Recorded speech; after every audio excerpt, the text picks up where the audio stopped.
Mateus 11. Ora, tendo acabado Jesus de dar estas instruções a seus 12 discípulos, partiu dali a ensinar e a pregar nas cidades deles. Quando João ouviu no cárcere falar das obras de Cristo, mandou por seus discípulos perguntar-lhe: És tu aquele que estava para vir, ou havemos de esperar outro? E Jesus respondendo disse-lhes: Ide e anunciai a João o que estáis ouvindo e vendo. Os cegos veem, os coxos andam, os leprosos são purificados, os surdos ouvem, os mortos são ressuscitados, e aos pobres está sendo pregado o evangelho. E bem-aventurado é aquele que não achar em mim motivo de tropeço.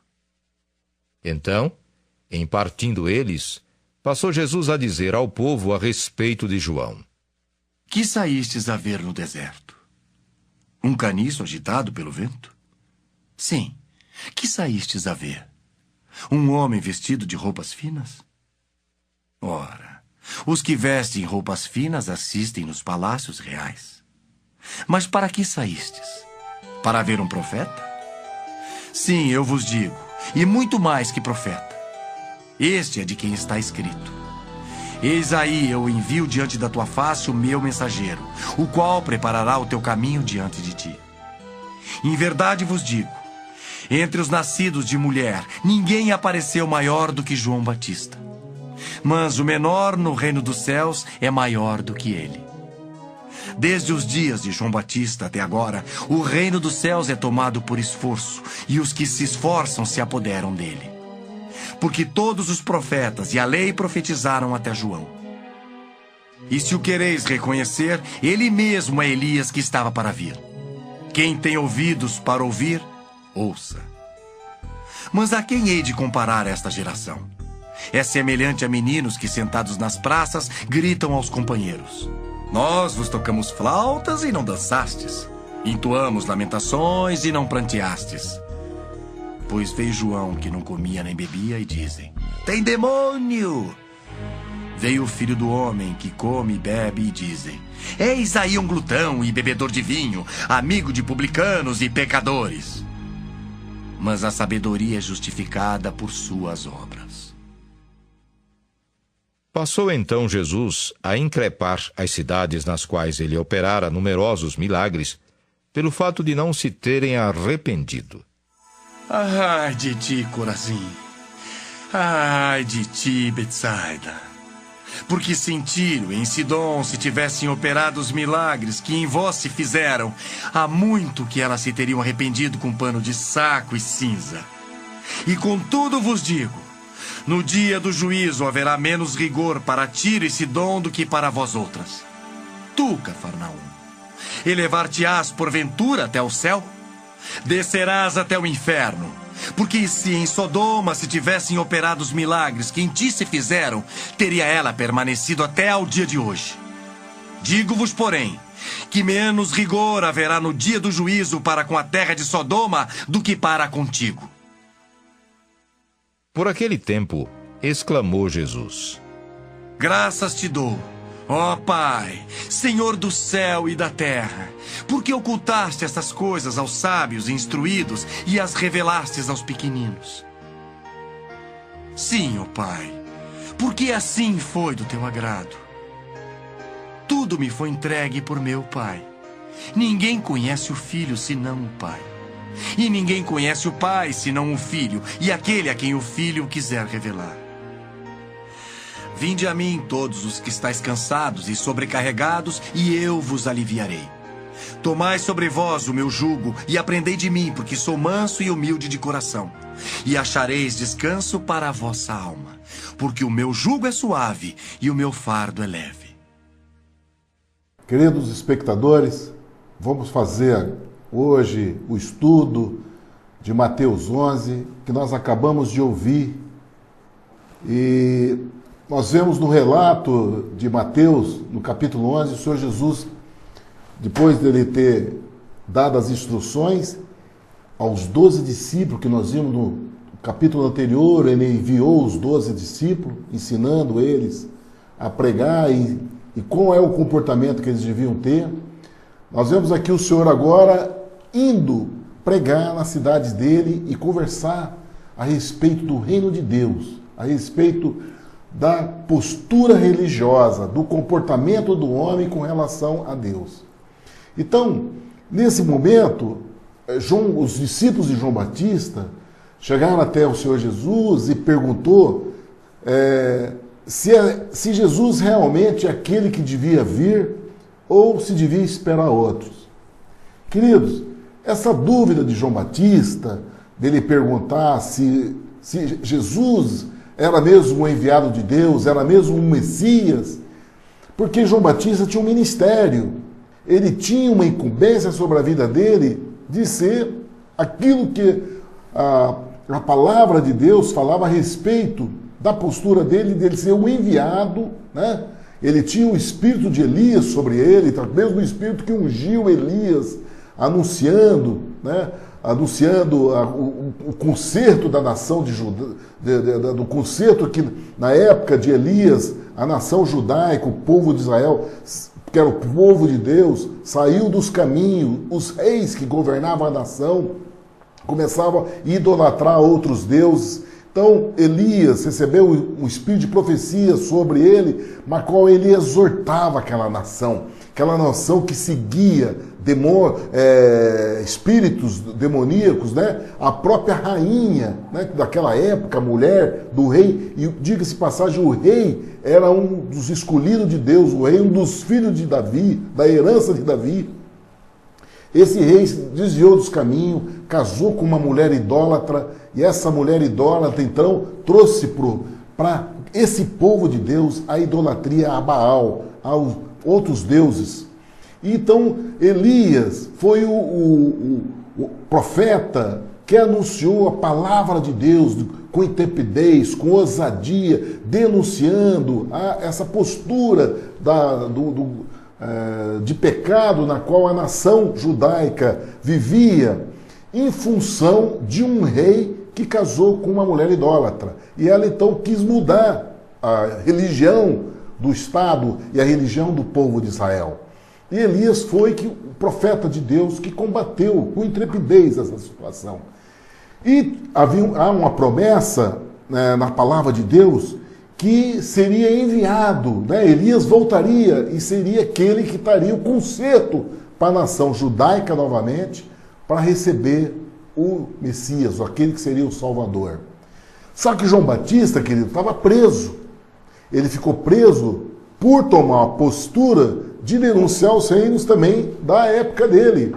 Assim como Elias denunciava o rei, a postura errada do rei na geração dele, na geração de João Batista também, além de anunciar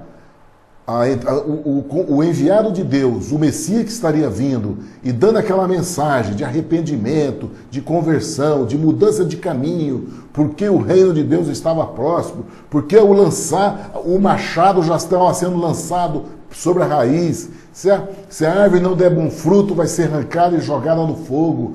E ele anunciando a vinda desse Messias, daqueles que ia trazer a redenção sobre Israel. Ele dizia, olha, eu vos batizo com água, mas ele vem e vai batizar com o Espírito Santo e com fogo. Quer dizer, já anunciando a mensagem de juízo sobre a terra, ou aqueles que ou se converte, traz a transformação de vida pelo Espírito Santo, ou então uma mensagem de juízo. Isso era o que João Batista fazia. Mas entre essas palavras, como ele tinha o mesmo espírito de Elias sobre ele denunciava também o comportamento do rei, né? No caso, o rei seria aquele que governava aquela jurisprudência daquele estado na qual João Batista e aquele povo vivia, que era a Judéia. Era a jurisdição de Herodes, né? Então, ele denunciando Herodes, pelo comportamento de Herodes, Herodes colocou João Batista na prisão. João Batista preso, queridos, ele tinha as dúvidas que nós temos. As mesmas dúvidas que nós temos quando nós estamos parados, imobilizados daquele exercício que nós temos que fazer, daquela chamada que nós temos. E aí, então, João Batista, tendo a dúvida, ele pediu para os discípulos dele perguntar para Jesus se era mesmo enviado. E a resposta que o Senhor Jesus deu foi uma resposta muito importante para nós, queridos. Porque diz respeito à vida, diz respeito à sua vida, à minha vida, a resposta que o Senhor Jesus deu. Porque o Senhor Jesus chamou os discípulos de João, ele disse, olha, vá e diga a João que os coxos andam, né? Anunciai a João que tudo isso que você está vendo, que você vê, que você ouve.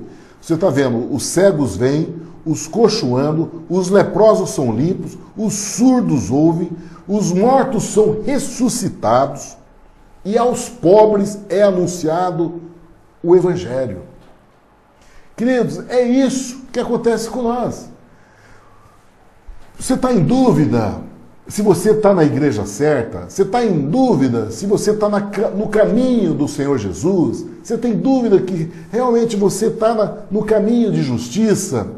O Senhor Jesus está dizendo para você, o Espírito Santo está dizendo para você.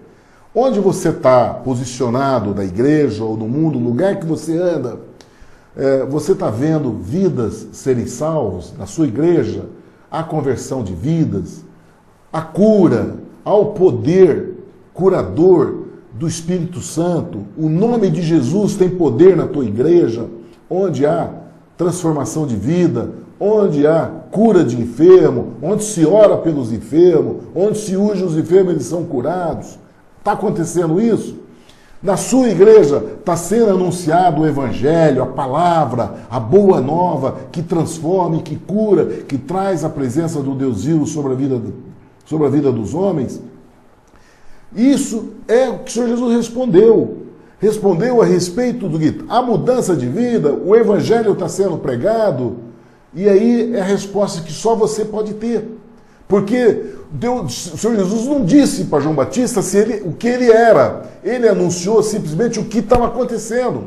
É isso que está se vendo. Então vai lá, fala para João o que você está vendo e o que você está ouvindo. Compreende? Porque essa é a nossa posição. Que nós estamos andando agora, a boa nova que o Senhor Jesus veio trazer para nós, o Evangelho que o Senhor Jesus veio trazer, o reino de Deus, o reino dos céus que o Senhor Jesus veio trazer, é uma conotação na dimensão da fé. Não existe nenhum documento para dar para você se você está ou não nesse caminho. Não tem como assinar um documento, ir lá no cartório, bater firma, com autentificação e firma, para te dar e você achar que esse documento é o documento que te compatibiliza com o reino de Deus. Porque o reino de Deus, querida, é feito no teu coração. Só você, só eu podemos ter essa certeza no lugar que nós estamos. Na questão da transformação de vida, da resposta de oração. E o Senhor Jesus fala aqui uma palavra muito importante para nós, aqui nessa questão, que ele diz que bem-aventurado aquele que não se escandalizar de mim. Por quê, querido? O que é escandalizar? É você que frequenta a igreja e o Senhor Jesus diz que aos pobres é anunciado essa boa nova. Essa boa nova tem um destino. Esse pobre que o Senhor Jesus está falando são aqueles que têm um coração contrito, querido. São pessoas de humilde espírito. E na nossa geração, no nosso século, quem são esses? Não são aquelas pessoas mais abastadas da sociedade. Não são as pessoas que têm o poder aquisitivo. São as pessoas que têm uma atividade no nível social, uma atividade perante a sociedade, uma atividade mais simples, mais humilde. E essa atividade faz com que eles tenham um comportamento mais simples, mais humilde. E eles estão com os olhos espirituais muito mais abertos de receber esse tesouro que vem do céu. Porque ele não está voltado para os tesouros do mundo. A mente dele não está ocupada com a obrigatoriedade de estar batalhando os dividendos de uma boa profissão, os dividendos de um bom recurso financeiro, de uma atividade que ocupa seu tempo para você gerar dinheiro. O tempo deles é de serviço. Então, o reino de Deus hoje, querido, nas igrejas, é de pessoas humildes. São pessoas simples, são pessoas que estão a serviço na sociedade em uma condição mais humilde. Por isso o Senhor Jesus diz, bem-aventurado aquele que não se escandalizar dele, porque é ao pobre que é anunciado o reino de Deus. é ao pobre que é anunciado essa palavra de salvação. Então nós não temos que escandalizar por estar frequentando junto com essas pessoas e estar entendendo que no reino do céu ninguém é maior. O Senhor Jesus diz que no reino de Deus o maior tem que ser menor. Nós vamos ver ao longo do Evangelho, nós vamos ver que até os apóstolos tiveram dificuldade para entender isso. Essa dimensão do reino do céu é uma dimensão que nós temos que aprender com o Senhor Jesus. Porque os próprios apóstolos, os próprios discípulos do Senhor, que caminharam com Ele e viram as operações miraculosas, as maravilhas que o Senhor Jesus ensinava, as maravilhas da qual a cura, os milagres que eram feitos pela própria presença do Senhor Jesus na terra, nós vemos que os apóstolos tinham dificuldade para entender isso. Muitos discutiam, depois nós vamos ver ao longo, que discutiram quem seria o maior no reino de Deus. E o Senhor Jesus chamava eles, sentava com eles e falava: o maior no reino do céu é aquele que se faz menor. O que significa isso? É a dimensão de servir, queridos. É a dimensão de nós servir o nosso próximo. Tudo aquilo que Deus nos dá como dádiva, como bênção para nossas vidas, não é para nós gozarmos disso, não é para o seu próprio bem. O que toda dádiva que vem do céu para a tua vida, toda bênção, é para você dar para o seu semelhante, querido. É para você ofertar. Esse é o amor de Deus. É o amor de Deus no seu coração para você poder oferecer. Por isso que Paulo, nas cartas, ele diz, na lei de Cristo, importa mais dar do que receber. Compreende? Então, essa dimensão que o Senhor Jesus está falando aqui, de você, dessa lei de Cristo, de importa mais dar do que receber, não ser motivo de escândalo, não ser motivo de você achar que aquilo não é para você, de você escandalizar por você estar frequentando uma igreja com pessoas humildes, por você ver uma pessoa humilde, né, de um operário, né, um servente, estar no púlpito de uma igreja anunciando a palavra, né, com intrepidez, com ousadia, dando o ensino que muitas vezes você, doutor, frequentador de universidade, né, ou que passou por uma universidade, tem que sentar e submeter ao ensino desse servente. Porque é reino de Deus, querido. Aqui é Espírito Santo. O diploma aqui se chama fé no Senhor Jesus. O diploma é você se estabelecer no batismo do Espírito Santo. É de você estar ligado ao Espírito de Deus no seu coração. A sabedoria não é a sabedoria do mundo, mas é a sabedoria que vem dos céus. Esse é o segredo. E nós temos que aceitar e entender que esse é o reino dos céus. Em seguida, o Senhor Jesus começa a chamar atenção, em função disso, do problema dessa dificuldade das pessoas entenderem, o Senhor Jesus começa a chamar a atenção daquela geração que é dos homens religiosos, dos homens que viviam a igreja naquela época, porque os homens que viviam aquela igreja naquela época, o Senhor Jesus chamou a atenção deles o fato de estarem, deles serem como meninos, né? Serem como meninos que, como ficavam na praça, cantavam flauta e não dançassem, quer dizer, querendo a bajulação, querendo festa, bajulação. E o Senhor Jesus não veio trazer essa bajulação. O Senhor Jesus não veio para bater nas costinhas deles e ficarem dançando em flauta, que nós temos que tomar cuidado com essa condição. Porque o Senhor Jesus veio trazer uma proposta séria para nossas vidas, queridos. Há uma seriedade, porque a vida do homem se faz pela presença dele no coração do homem. E a vida de Deus no coração do homem, há necessidade de um conserto, há necessidade de uma correção, há necessidade de uma atitude de mudança, de transformação. E isso não se faz através de oba-boba, não se faz através de tapinha nas costas e de puxa-saquismo, ou de bajulação, de gospel, de música de autoajuda para levantar o ego das pessoas. Não é isso, querido.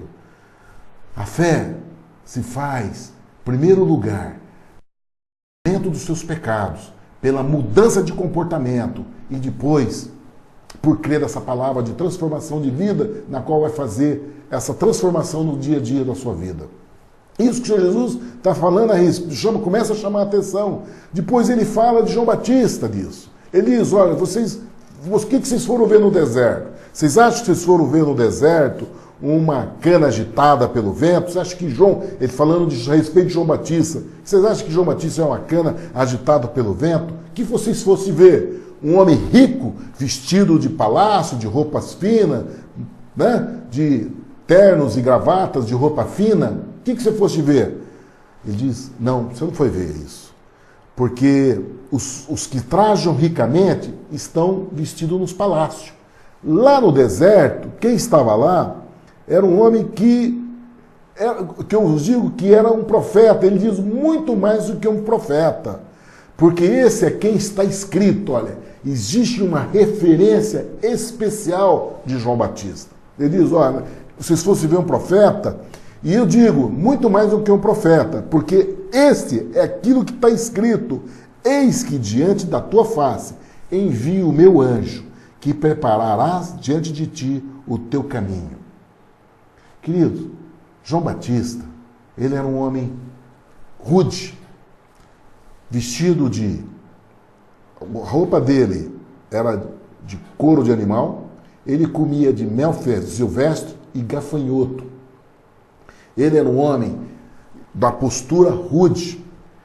E diz a palavra que Jerusalém e toda a redondeza foi ter com ele lá no deserto. Ele chamou atenção não pelos trajes, não pela beleza exterior, não pelo dinheiro dele, não pela capacidade que ele tinha de comprar horário na televisão e estar na mídia, nada disso, queridos.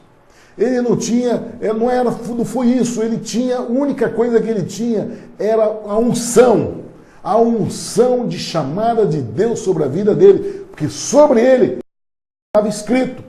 E quero dizer uma coisa para você, querido, quando existe uma palavra de Deus direcionada para a tua vida, você pode ter certeza, o mundo pode ser contra você, mas Deus vai te colocar no lugar que ele te destinou.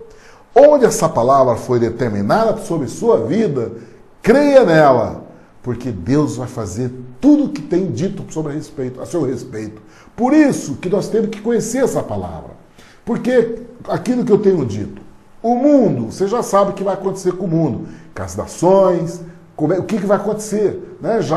Todas as profecias já falaram a respeito da atmosfera, do que vai acontecer com o tempo, terremoto, guerras, rumores de guerra, né?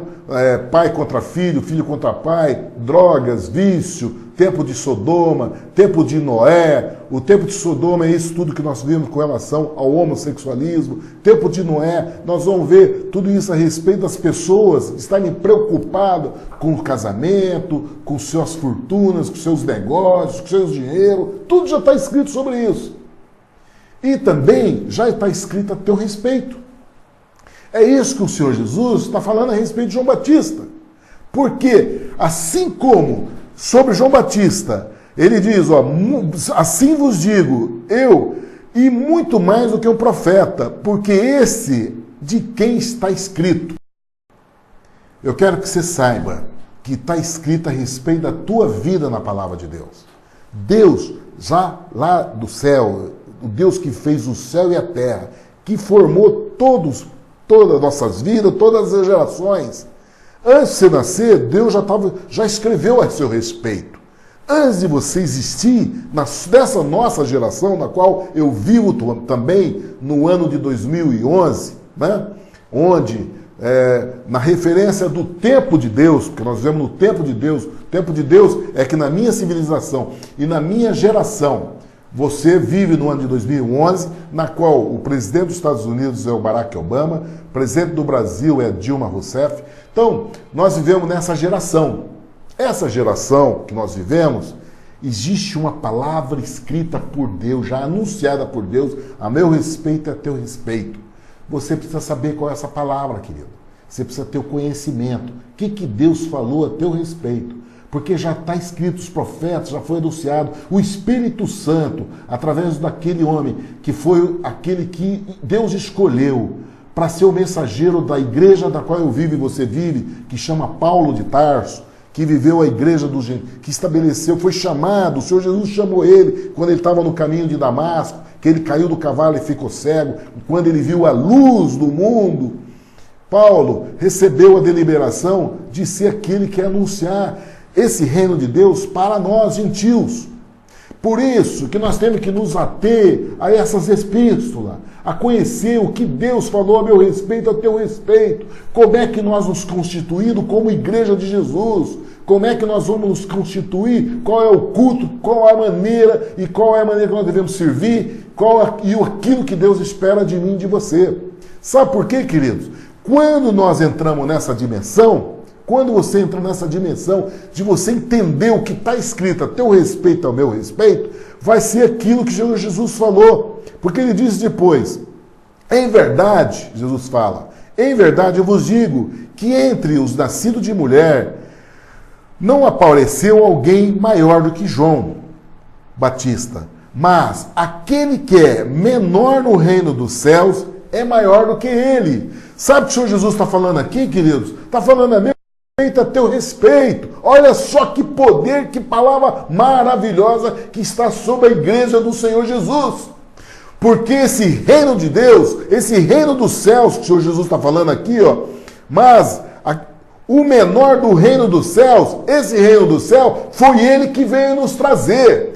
Isso veio depois de João Batista. Esse reino do céu veio agora para a igreja do Senhor Jesus, que é a chamada igreja dos gentios. Foi para nós. Essa palavra é dirigida para nós. Sabe o que significa isso? Você vai entender, queridos.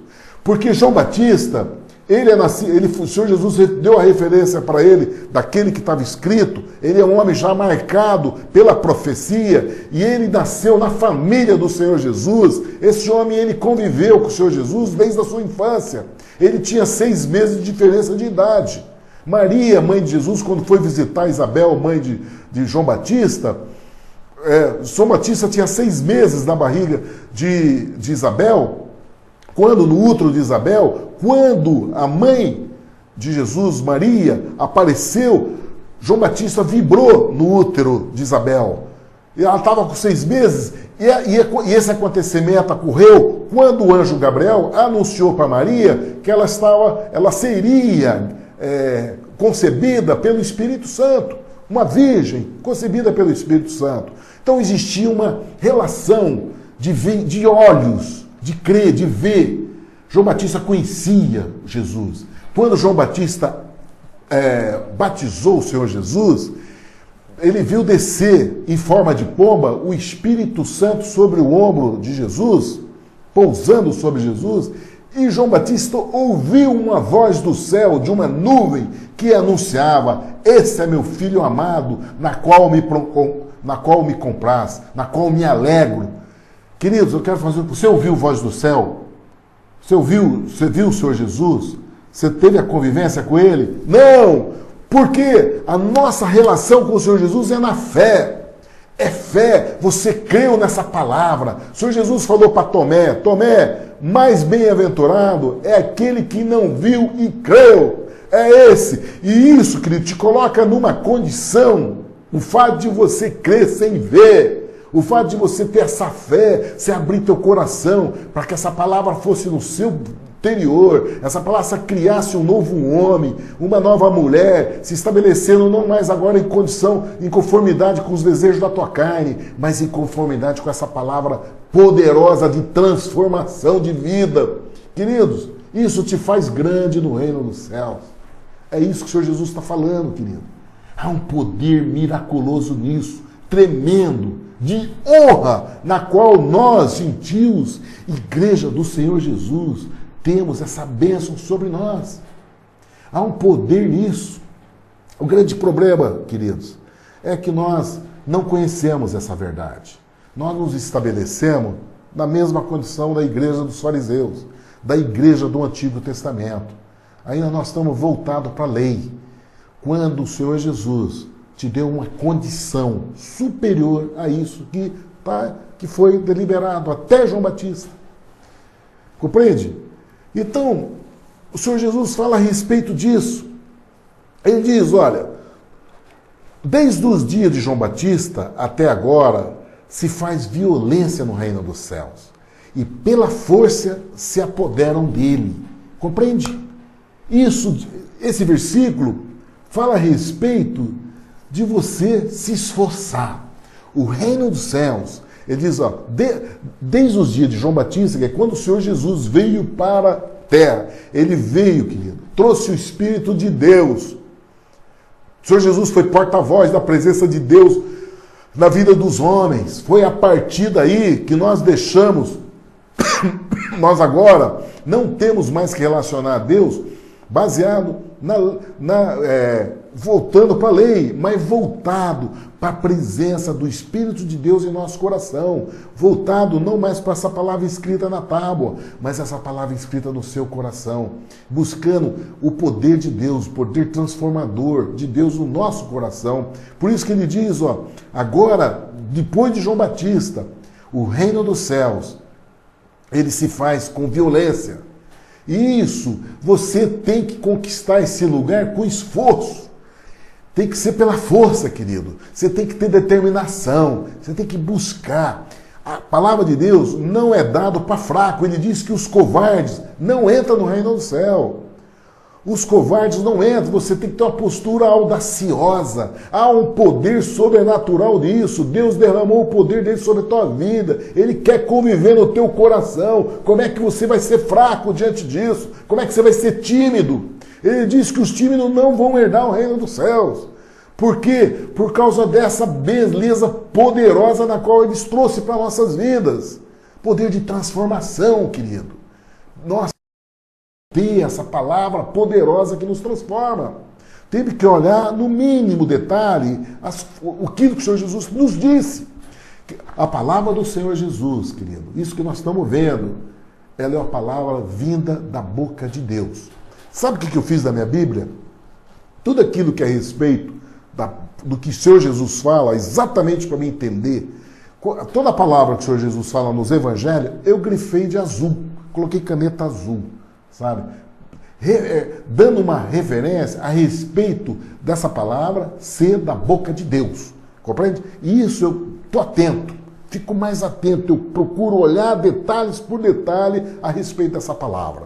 Por quê? Porque isso afeta a minha vida e a sua vida. É muito importante nós termos esse conhecimento, nós temos esse entendimento do que significa isso em nossa vida, da presença do Espírito de Deus falando em nosso coração. Então, ele continua, porque todos os profetas e a lei profetizaram até João. Compreende? Olha só que coisa poderosa, olha a dimensão que o Senhor Jesus quer nos trazer. Então ele diz, porque todos os profetas e a lei profetizaram até João. Agora, depois de João, o que vale, querido, é o Espírito Santo sobre a tua vida. Agora, essa lei, ela continua sendo a palavra de Deus, mas agora ela é inserida no teu coração. Quem vai te ensinar? Quem vai te dar? Quem vai ser teu mestre? Quem vai te dar toda a direção para a sua vida é o Espírito Santo de Deus. Ele vai falar contigo, mas para isso nós temos que ter união com Ele. Nós temos que ter esse entendimento, essa ligação com Ele. Por isso que ele diz lá, ele fala a respeito da geração, né? Geração de meninos que batiam flauta, que queriam dançar, oba-oba, bate-palma, compreende? E depois, quando viram o Senhor Jesus, aí apontava o dedo. Porque isso, querida, é a questão da religiosidade. O Senhor Jesus está dando ensino para nós. Cuidado quando você estiver nesse meio, porque no mundo a gente convive com vários tipos de pessoas. Não entra nessa basofa do diabo, essa postura religiosa que nos condena. Cuidado. O que ele está falando? Olha, ele diz que a geração da igreja daquela época queria oba-oba, de tocar flauta, de dançar nas praças, e que Jesus não entrou nisso. Mas, quando chegou, falou, mas veio o João Batista, não comendo e não bebendo, quer dizer, comendo mel silvestre, comendo gafanhoto, não comia o mesmo prato deles. Aí dizem, tem demônio. O dedo apontador, compreende? É o espírito de religiosidade. Vem com aquele dedo de apontar. Aí ele diz, veio o Filho do Homem comendo e bebendo. Aí diz, eis aí um comilão e beberrão, amigo dos publicanos e pecadores. Isso é o dedo. Esse é o dedo. Queridos, quero que você saiba como você distinguir a árvore. O Senhor Jesus nos adverte várias vezes a respeito disso. Da árvore que dá bom fruto e da árvore que dá mau fruto. A árvore que dá mau fruto, o Senhor Jesus nos dá um ensino. Essa postura de apontar dedo, queridos, é espírito de religiosidade. Quem julga e quem condena não é pelo Espírito de Deus. Porque o Espírito Santo não faz isso. Ele nos ama, ele veio para ser consolador, para edificar, para exortar, para nos consolar. É para isso que ele veio. Ele veio o amor, o dia do juízo, todos nós vamos passar pelo dia do juízo. E, aliás, para a igreja do Senhor, nós já vivemos esse juízo. Nós vamos aprender isso na Epístola de Paulo. Já há o juízo de Deus para aqueles que estão em Cristo. Nós já vivemos esse juízo. Se você obedecer, se você receber o Espírito Santo, você tem vida eterna. Agora, se você rejeitar o Espírito Santo, você já está condenado. E só tem uma maneira de você viver a igreja de Jesus. De você viver, é você receber o Espírito Santo. Porque o Senhor Jesus falou, ele que vem, João Batista anunciou, eis que vem aquele que vos batizará no Espírito Santo. Então, nós temos que ter esse batismo no Espírito Santo. E nós vamos aprender o que é batismo no Espírito Santo. Batismo no Espírito Santo não é apenas orar em língua, como é muito anunciado nas igrejas, que é um dos dons do Espírito Santo. Um dos, e não é o maior, é um dos dons, que depois nós vamos falar a respeito disso. Mas o fato de você orar em língua não significa que você tem o batismo do Espírito Santo. O batismo do Espírito Santo, querido, é aqueles que têm o fruto do Espírito Santo. O fruto do Espírito Santo é aquilo que está escrito em Gálatas. Você tem que demonstrar esses frutos para a sua casa, para a sua vida, para as pessoas que você convive. Sem esses frutos, você não tem o batismo do Espírito Santo. Você pode até orar em línguas, porque Paulo fala em língua de anjo, né? Lá na carta de Coríntios. Nós vamos aprender tudo isso. Mas o que nós temos que nos ater, querido, é não ter o comportamento de religiosidade. Esse comportamento de religiosidade nos traz condenação. Porque, da medida que nós julgamos, nós vamos ser julgados. Não é isso que o Senhor Jesus veio trazer. Ele veio trazer salvação. Ele veio trazer o amor dele para que nós pudéssemos consertar a nossa conduta, a nossa maneira de ser. Depois ele diz, olha, a sabedoria é justificada. Ele diz, a sabedoria é justificada por seus filhos. Isso fala a respeito... Porque a igreja daquela época dizia que toda ação de Deus, toda ação do Senhor Jesus na geração deles, era por uma ação de Belzebu, era por uma ação de Satanás. E o Senhor Jesus diz, olha, os seus filhos vão ser juízes disso. O que significa isso? Que na descendência daqueles homens, muitos desses judeus, os filhos deles, vão ser judeus messiânicos, vão se converter ao Senhor Jesus. E talvez até na nossa geração, que são descendência daqueles homens que foram religiosos na época do Senhor Jesus. Esses filhos, o Senhor Jesus está falando a respeito da descendência desses judeus, desses fariseus que conviveram com ele, que condenaram ele. Porque esses filhos que vão se converter e vão entender essa verdade de Deus, né? Se estabelecer nessa autoridade espiritual na qual Deus constituiu o Senhor Jesus na face do céu e na terra. Então, essa autoridade espiritual que o Senhor Jesus fez, os filhos, a descendência daquele povo, que vão se converter, vão mostrar essa sabedoria para aquela geração. Isso que o Senhor Jesus diz. Então, o Senhor Jesus, depois disso, a respeito dessa situação, ele começa a chamar a atenção das cidades onde ele passou e fez grandes milagres. Ele começa a chamar a atenção. Porque naquela época, queridos, assim como nos dias de hoje, né, ainda essa palavra de Deus, o anúncio da verdade de Deus pregada, ainda há cidades que resistem isso. Há lugares que ainda resistem. Há casas, há famílias que ainda resistem esse poder, ainda lutam contra. E o Senhor Jesus diz então que essa cidade onde ele operou grande milagre e prodígio, e essas pessoas não se arrependeram do pecado deles, entendeu? Então o Senhor Jesus diz, ele fala a respeito daquelas cidades onde ele operou milagre, morto ressurreto, coxo vendo, aliás, coxo andando, cego vendo.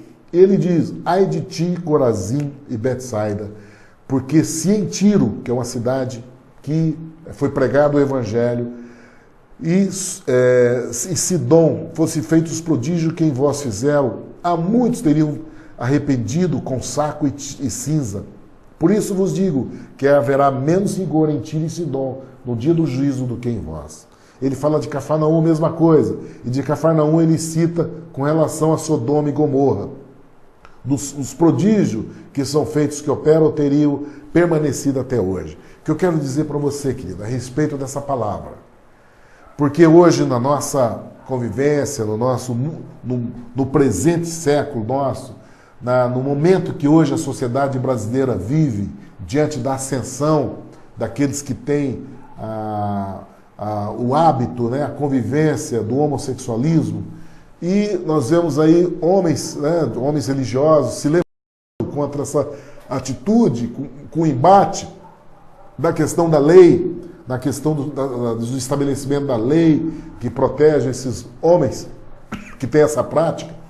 Eu tenho uma palavra a respeito disso, querido, porque o Senhor Jesus fala isso, né? Ele cita várias vezes a respeito de Sodoma e Gomorra.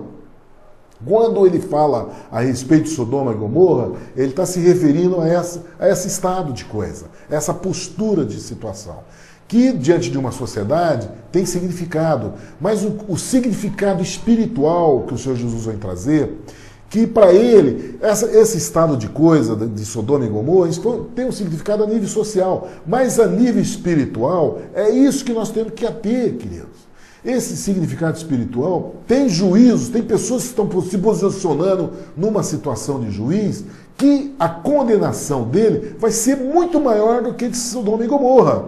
Por quê? Porque eles conhecem a verdade. Ele conhece o poder de Deus. É isso que o Senhor Jesus está falando. Olha, Cafarnaum, que te ergues até os céus. Olha a sua posição. Olha isso que eu quero dizer. Olha, tu, Cafarnaum, que te ergues até os céus e será abatida até o inferno.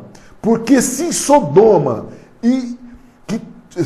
tivesse tido feito os prodígios que em ti te operaram, ela teria permanecido até hoje. Compreende? Então, é essa situação que muitos juízo, muitas posturas de condenação, de julgamento, de juízo a respeito de Sodoma e Gomorra, o Espírito Santo está falando, ai de ti, porque você conhece, você que está julgando, você conhece a verdade, você conhece o amor de Deus, você conhece a operação do Espírito Santo sobre a vida dos homens, que é o amor de Deus de arrependimento, que traz o arrependimento, que traz a transformação, que traz a cura. Então, qual é o significado quando há o poder de Deus, do amor de Deus, do Espírito de Deus derramado sobre toda a terra? Qual o significado da postura de Sodoma e Gomorra diante disso? Bom, o Senhor Jesus continua.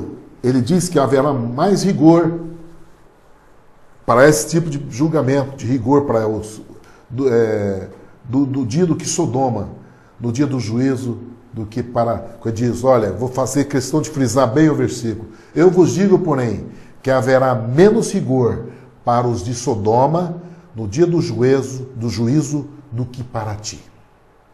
Bom, o Senhor Jesus continua. O amor de Deus é tremendo, querido. Os olhos de Deus, ele diz...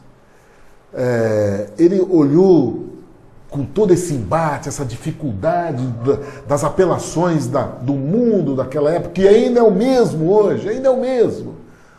O mundo não mudou, querido, é o mesmo os problemas que o Senhor Jesus viveu na geração dele, é o mesmo problema que o Espírito Santo está vivendo na nossa geração.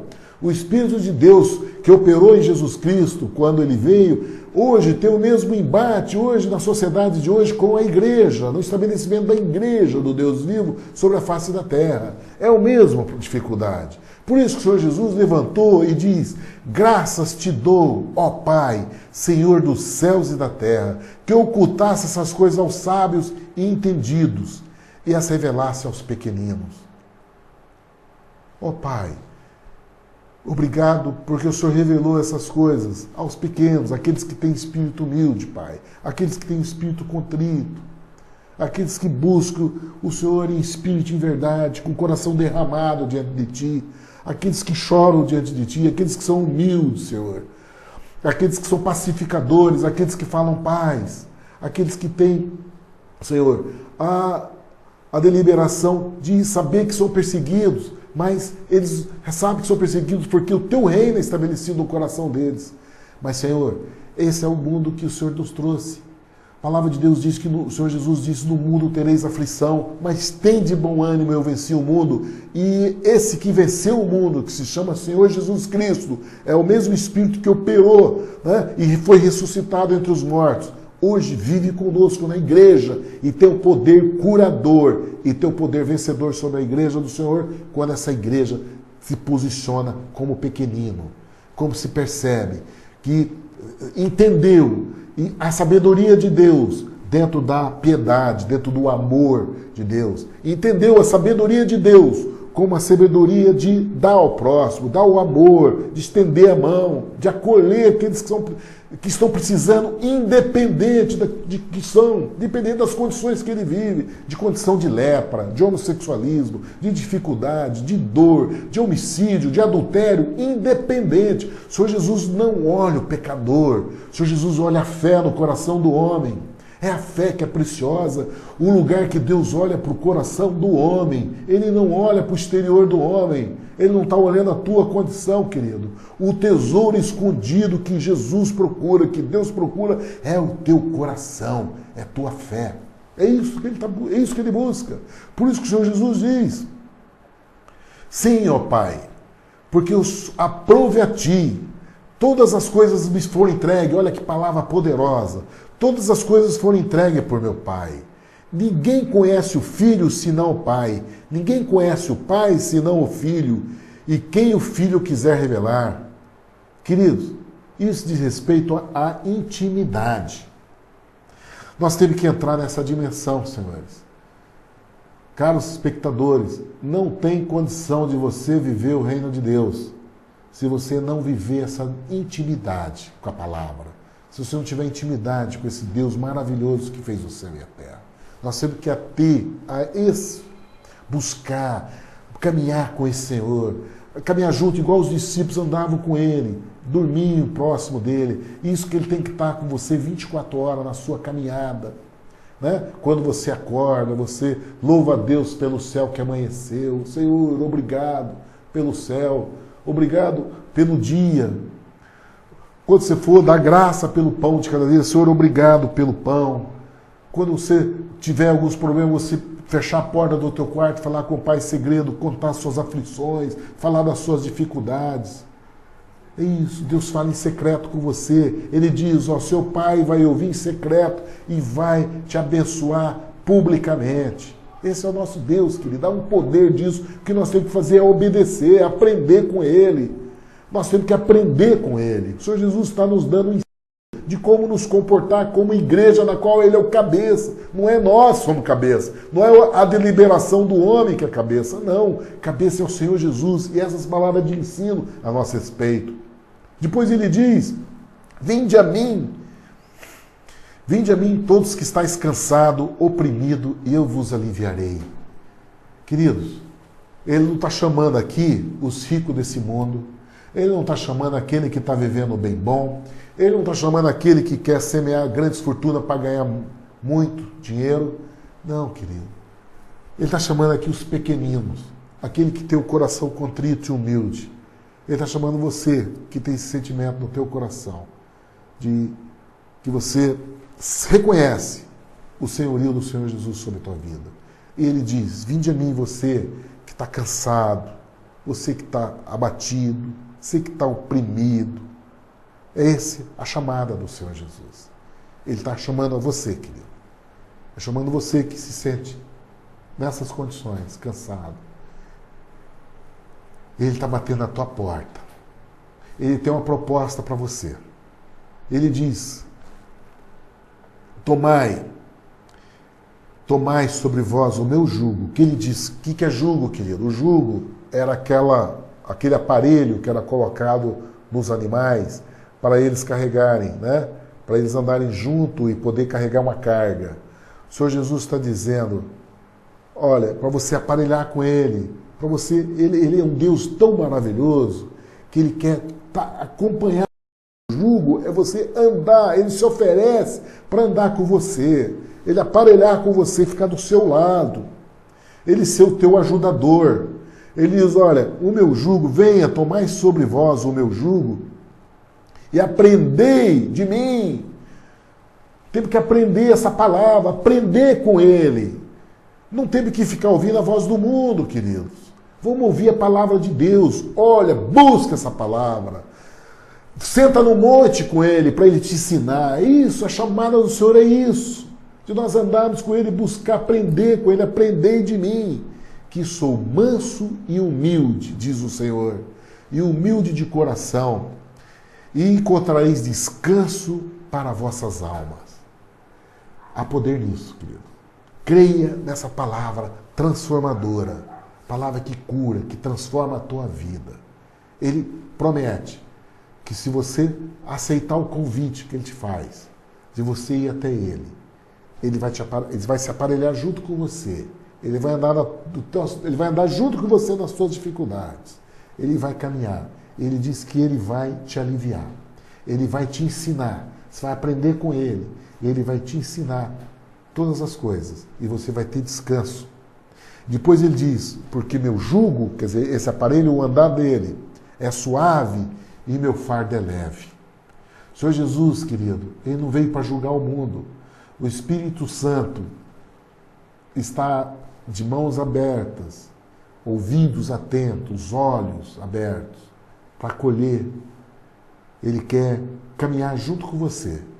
Nós sabemos que o mundo é mal, o mundo é dificuldade. No mundo você vai ter aflição. O Senhor Jesus faz um convite a você. Ele venceu o mundo e Ele vai te conduzir nesse lugar de vitória. Essa é a palavra poderosa de Mateus 11, queridos. Nós vamos ter embate no mundo. Há muitas dificuldades no mundo. Há muitos juízos. Há muita condenação. Mas nós temos no Senhor Jesus o alívio. Nós temos no Senhor Jesus o amor. Ele diz, como Ele diz aqui, que Ele é manso, Ele é humilde. Ele vai lidar com você de uma maneira amorosa. Creia nesse poder sobrenatural do Senhor Jesus. E receba a bênção dessa palavra sobre a tua vida. Quero fazer um convite a vocês, queridos. Nós continuarmos juntos. Amanhã vamos estudar Mateus 12. Se assim Deus nos permitir.